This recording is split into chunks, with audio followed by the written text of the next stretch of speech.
Hello दोस्तों, मैं हूं अमित त्यागी। और आज हम ढेर सारी फिल्मों की बातें करने वाले हैं क्योंकि मेरे साथ एक ऐसे शख्स है जो एक फिल्मी परिवार में पैदा हुए, लेकिन आज इन्होंने अपना मकाम बनाया है कुछ ऐसी खास फिल्मों के साथ जो दर्शकों को पसंद आ रही है। नया जमाना है सिनेमा, लेकिन जो है उसकी भाषा है वो कभी बदलती नहीं। तो मेरे साथ मिस्टर कुछ सिन्हा है और इनकी फिल्म निकिता रॉय ओटीटी पर आ चुकी है, काफी पसंद की जा रही है। एक खास तरह की सुपरनैचुरल फिल्म है, एक बहुत ही अलग टाइप का इसका मिजाज है और खास बात है कि थिएटर्स में भी लगी और अब ओटीटी भी पसंद की गई। तो welcome to our show. Thank you.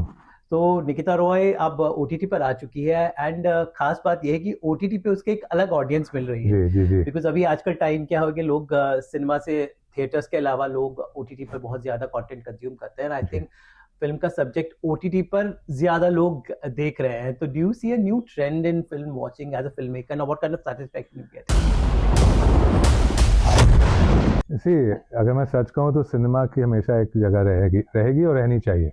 जो अनुभव आपको सिनेमा में मिलता है जब जाके देखते हैं लोगों के साथ एक फिल्म, वो मज़ा आप घर पे महसूस नहीं कर सकते। बट लेकिन दोनों दोनों ओटीटी और सिनेमा की एक जगह बन चुकी है हमारी ज़िंदगी में। कभी कभी हम सिनेमा में जाके बिग स्क्रीन एक्सपीरियंस लेना चाहते हैं, कभी कभी हम घर पे बैठ के कोई चीज़ देखना चाहते हैं। आई थिंक निकिता रॉय की, अगर मैं स्पेसिफिकली निकिता रॉय के बारे में बात करूँ, अभी ज़्यादा नहीं जाना चाहता हूँ कि उस वक्त क्या शायद छोटी गलतियाँ होगी, कहाँ से हम शायद सही तरीके से बाहर आ नहीं पाए।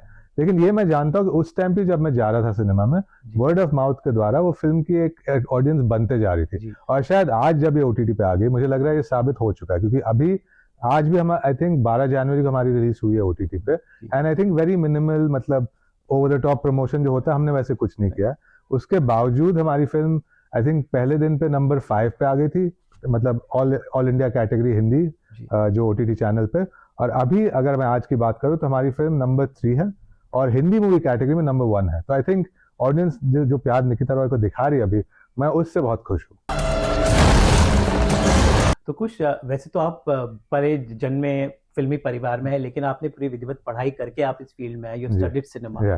तो सिनेमा आपके खून में है, मैं कहूँगा। And it's good part that you have studied the entire craft. So आप बचपन से देखते आए हैं। How do you see this paradigm shift in the whole cinema? The viewers बदल गए, लोग कहते हैं सिनेमा बदल गया है, खत्म हो रहा है, you know all kind of theories are there.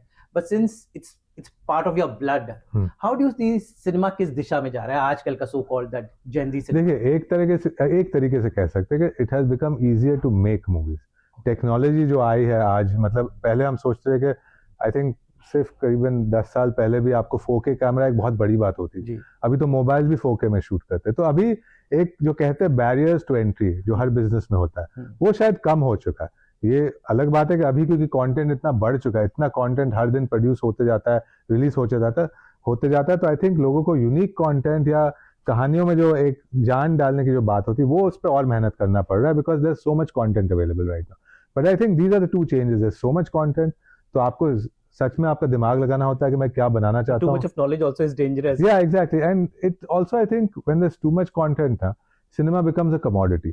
हमारे टाइम पे जैसे हम आप और मैं भी अगर 10 साल पहले जाए, तो सिनेमा एक एक्सपीरियंस होता था। आप अपने परिवार के साथ, अपने दोस्तों के साथ जाके महसूस कर रहे हो ना, आप सोच रहे हो कि मैं ये फिल्म जाके देखूंगा। अभी क्योंकि इतना कंटेंट अवेलेबल है, लोगों को लगता है मैं देखूं नहीं देखूं, कभी ना कभी तो देख लूंगा। तो ये मुझे लगता है थोड़ा हमारे बिजनेस के लिए हानिकारक कह सकते हैं। बट देखिए, मार्केट बदलते रहता है, हर 5 साल 2.5 साल 10 साल में कुछ ना कुछ तो बदलाव आता ही है। तो आई थिंक इसके बारे में शिकायत करने का कुछ मतलब नहीं है, हमें अडेप्ट करना होगा। अगर लोगों को और अच्छे कहानियां चाहिए, नए कहानियां चाहिए, तो हमें वही करना होगा। जैसे आपने निकिता रॉय की भाई बात की, आप बोल रहे थे मुझे कि आपको अच्छी लगी फिल्म। जी तुमने शैतान को देख ही लिया तो समर्पण तो करना ही। निकिता रॉय आई थिंक जहां तक मैंने लोगों से बात की, उनको इसलिए अच्छी लगी कि उसमें कुछ नयापन था, अलग हटके जाके कुछ उम्मीद कुछ थी और कुछ और मिला अंत में। तो I think that is why people have appreciated the film. तो I think we should try that only, you know. Copy करके या किसी और का मटेरियल लेके बनाना, वो मुझे लगता है शायद मतलब अगर किसी को करना कर सकते हैं, मुझे लगता है उससे आप एक नयापन या नहीं ला पाएंगे अपने काम के साथ। सुपरनैचुरल जॉनर एक ऐसा जॉनर है जो दुनिया में हर देश में बनता है और कई अनोखी ऐसे country like Thailand and Indonesia, वहाँ बहुत ज्यादा प्रोड्यूस होता है। तो इस जॉनर के एक may be it's niche but it's quite main stream, because ये बहुत ही पुराना लेकिन बहुत वैलिड जॉनर है। जी तो सुपरनैचुरल में जो आपने ये प्रयोग किया, बिकॉज़ निकिता रॉय एक सुपरनैचुरल थ्रिलर थी। जी What the hell are you getting us into, Nikita? People are dying. तो you were always a thriller lover, supernatural lover. Ji So what made you before your debut film you ji chose this genre? Any specific जी reason?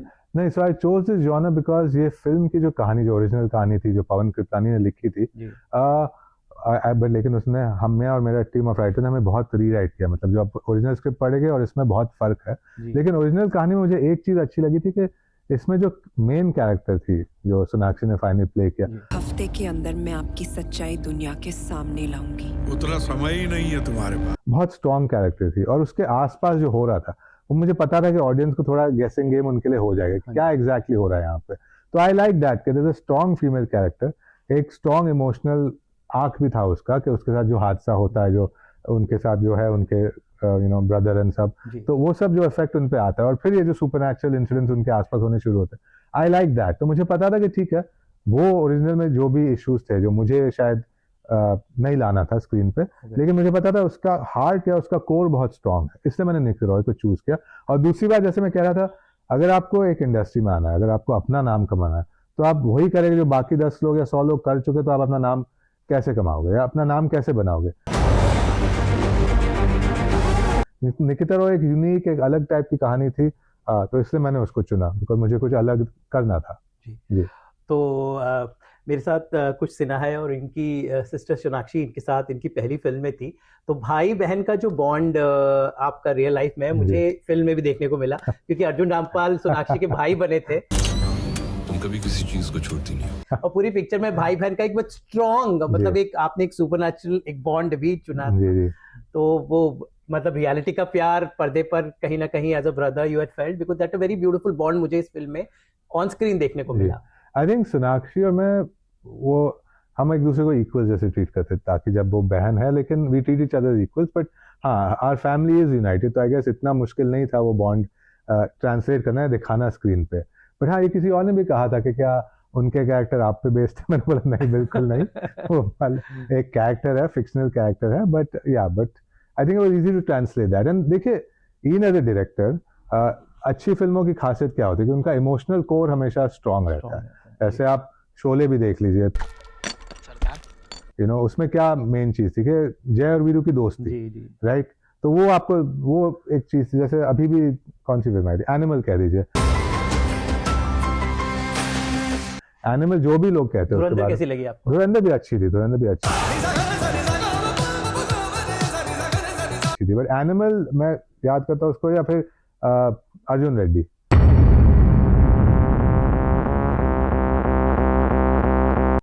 उनमें जब एक character का एक emotional core strong होता है, लोग उससे जुड़ पाते हैं। I think that's very important for any film.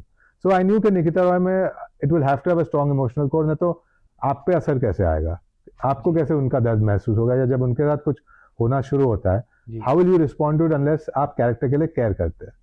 तो I think this is a fundamental sort of rule of cinema कि आपके फिल्मों में एक इमोशनल कोर को बहुत स्ट्रांग होना चाहिए। तो कुछ, you have been trained by under Sanjay Leela Bhansali. Ji He is a institution in himself, ji larger than life जी फिल्में जैसे बनती हैं, जी बहुत टाइम लेके बनाते हैं, उनका एक मेथड है। तो वो स्कूल ऑफ सिनेमा जो it's very larger than life, right. उस सिनेमा में ट्रेनिंग लेके do you want to make such kind of films?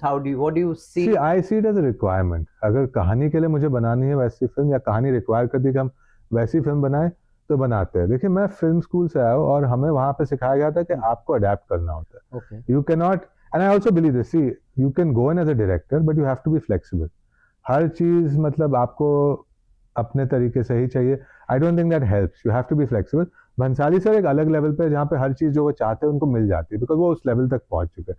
मैं अभी अपने करियर को मतलब स्टार्ट कर रहा हूँ, तो देखेंगे आगे जाके कैसे क्या करना है। But I think the story requires it, then you do it, not because you want to do it. वो मेरी फिलॉसफी है।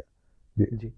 मोस्ट ऑफ द जितने भी कहते हैं कि जैसे चूंकि आप फिल्मी परिवार से हैं, तो ऑब्वियस चॉइस एक्टर बनना होता है। आपके परिवार में ज्यादातर सब लोग एक्टर ही हैं, तो आपने वो रूट नहीं चुना। You chose to behind the camera. So how did, because acting generally it's comes naturally to you.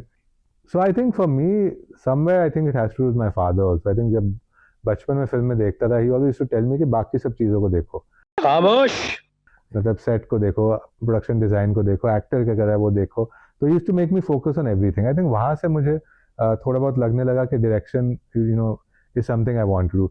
और एक दूसरी बात थी कि आई थिंक स्कूल में भी I used to direct a lot of pledge.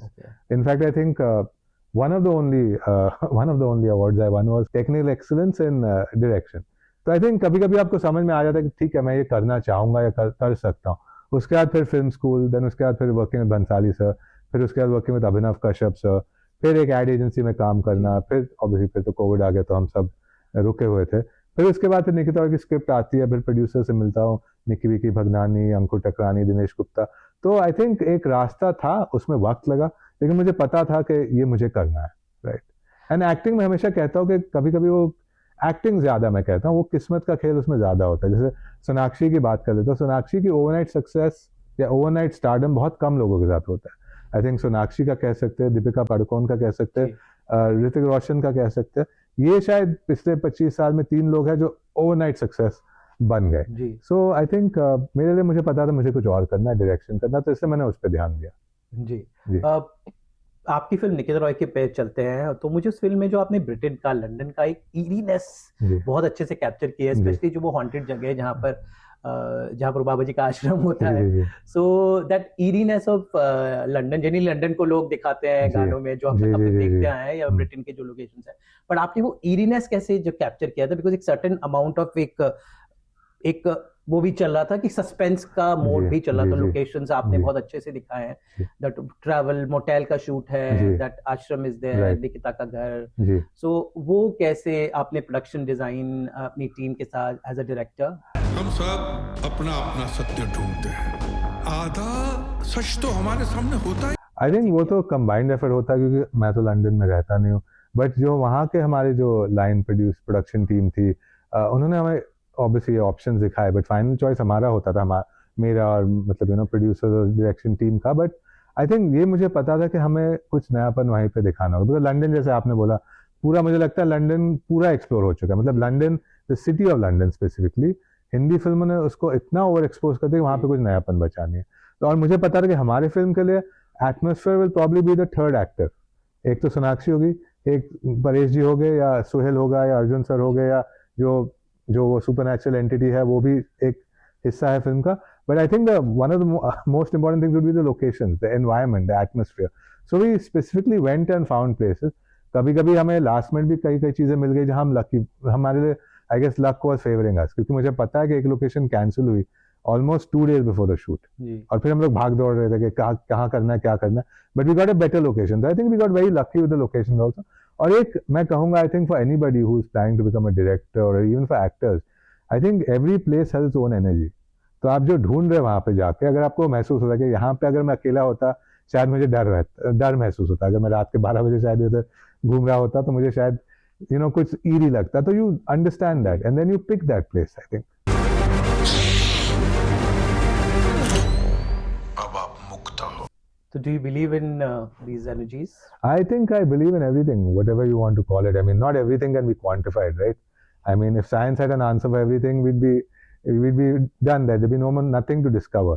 I'm not saying I believe or don't believe, but definitely I don't think everything can be answered logically. Sometimes things happen and you just have to understand what's happening and deal with that then. आपके पिताजी एक अपने आप में एक institution है, because one actor who has a very distinctive style of Right. he brought that very देसी अंदाज को उन्होंने बड़ा कूल बनाया। तो अगर आपके पापा शत्रुघ्न सिन्हा की कोई फिल्म आपको रीमेक करनी है, तो वो कौन सी फिल्म होगी जिसमें लगता है कि आज की जेनजी भी उस फिल्म को आई थिंक बहुत बार देखी है मैंने, मेरे अपने, बट वो मुश्किल है। आए तो उससे कह देना छेनू आया था, बहुत गर्मी है खून में तो बेशक आ जाए मैदान में। Yes, बहुत अलग आपने, because not many people remember. They don't, yeah, it's been a long time, but I think that film is fantastic. I mean, गुलजार साहब ने जो वो कैप्चर किया, वो टाइम का जो टाइम में जो होता था वहाँ पे on campus and young gangs and all of that, I think वो फिल्म brilliant है, but like they say you can't remake masterpieces. बहुत लोगों को लगता है कि आप एक masterpiece को अपनी बना दोगे, but I think बहुत मुश्किल है। Yeah, but I would love to, I mean, but again I'm being honest, मुझे नहीं लगता है बननी चाहिए। पांडे उसे कनस्तर घासलेट दे देना। घासलेट बच्चे, घासलेट मिट्टी का तेल। पर आपको उनकी फेवरेट कौन सी लगती है कमर्शियल जो उनकी हिट है? मतलब विश्वनाथ हुई या उनकी खुदगर्ज मुझे बहुत पसंद। खुदगर्ज अच्छी है, खुदगर्ज अच्छी है मेरे अपने, जैसे मैंने बोला मुझे तो एक देवानंद साहब की फिल्म भी है gambler,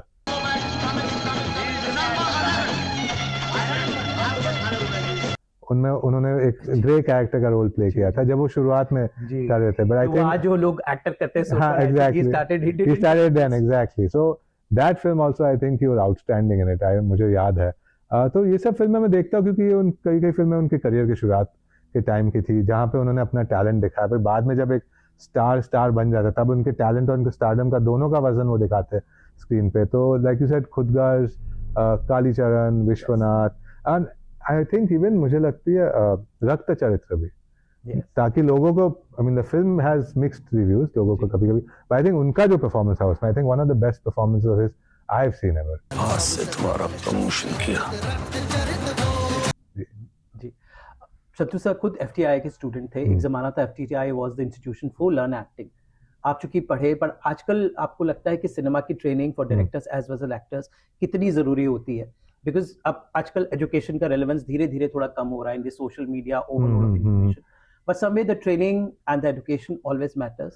It happened with your father, it happened with you. So how do you think is importance of education in this field where people think it's not? No, I think it's very important. I think considering if you look at this field from a professional viewpoint, you're going on a set where time is money. You need to know your job. Whatever you're doing, whether you're directing, whether you're acting, whether you're doing sound design, whether you're director of photography, I think you need to know your job because at the end of the day, it's a professional environment. I think it's very important. But I will say this, because I think what people, if they do get the opportunity, first they should go on a set. I mean, if you want to direct, go on a set. पहले आप AD बन जाइए अगर आपको मौका मिलता है, मालूम है कि मुश्किल है, अगर आपको मौका मिलता है, go work under a director and then go to possibly a film school because by then you've got enough experience to apply it to yourself. What I've noticed is when people go to film school पहले, film school बहुत regimented होता है. It's like military camp, right? Everything is done by the numbers, methodical, exactly. But a film set is never methodical most of the time. Anything can happen any given day.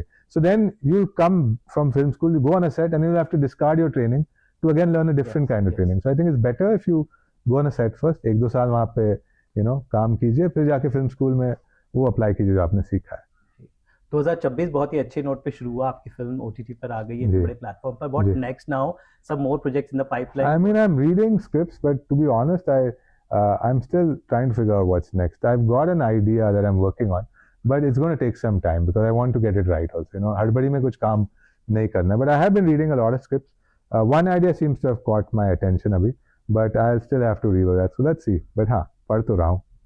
फिल्मों के अलावा आजकल options बहुत हैं. You can make a OTT show and a TV show also. What do you feel about these mediums, these various formats, long format, short format, 6 episode? How do you feel the show? I think it's great. See, मैं किसी के खिलाफ नहीं हूँ. अगर आपके पास कुछ कहानी है जो आप बताना चाहते हैं लोगों को या आप शेयर करना चाहते हो या you find this is story worth telling, why not? I mean Hansal Mehta sir को ही देख लीजिए. आई मीन स्कैम की इतनी तारीफ हुई है.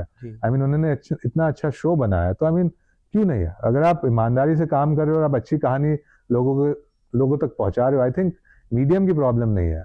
It's okay. I think every place has its own place now, let me put it that way. Realism और nationalism आजकल फेवरेट सब्जेक्ट्स है. देशभक्ति की फिल्में अभी बहुत ज्यादा, धुरंधर का क्लासिक एग्जाम्पल है. और लेकिन अभी फिल्में जैसे बहुत रियल हो गई हैं, रिसर्च के साथ बनती हैं, सच्ची घटनाओं पर आधारित होती है. But then there is a films which are meant for the mainstream audience, which are larger than life, which may not be believable. So how do you see this paradigm of realism in cinema, and especially this nationalistic flavor, which is such films about war, about real incident, which is now the flavor of the season? I think it's fine. I think इस साल तो 2 flavors आए हैं ना. Last है I think, एक तो romance था. आई थिंक 2-3 फिल्में आई जो सैयारा, और इवन आई थिंक जो अभी दीवानी की हाँ एग्जैक्टली वो भी आई. तो आई थिंक रोमांस भी चल रहा है और नेशनल भी चल रहा है, नेशनलिज्म. तो आई थिंक दोनों ट्रेंड चल रहे हैं side by side, right? I think it depends on the film again. If you make a bad film and it has nationalism just put into it, how is it going to work? People have to get connected to it. जैसे धुरंधर के साथ हुआ, same जैसे सैयारा और वो हर्षवर्धन की film, right? Exactly. उनके साथ भी लोग जुड़ गए. तो I think it's about the film. Eventually, the content has to connect with people. Other layering that you put on it, जैसे whether it's nationalism, whether it's romance, whether it's thriller, action, horror, that is, I think, secondary. That you can't forcefully put it into the mix. जी जी। तो चलिए उम्मीद करते हैं कि कुछ आपका साल बहुत अच्छे से शुरू हुआ, उम्मीद है हमें और आपसे और प्रोजेक्ट्स आपके डायरेक्शन में देखने जी। को मिले जी। And looking forward. Thank you so much for sharing so much insight about cinema. Thank you for having me on your show. Thank you so much.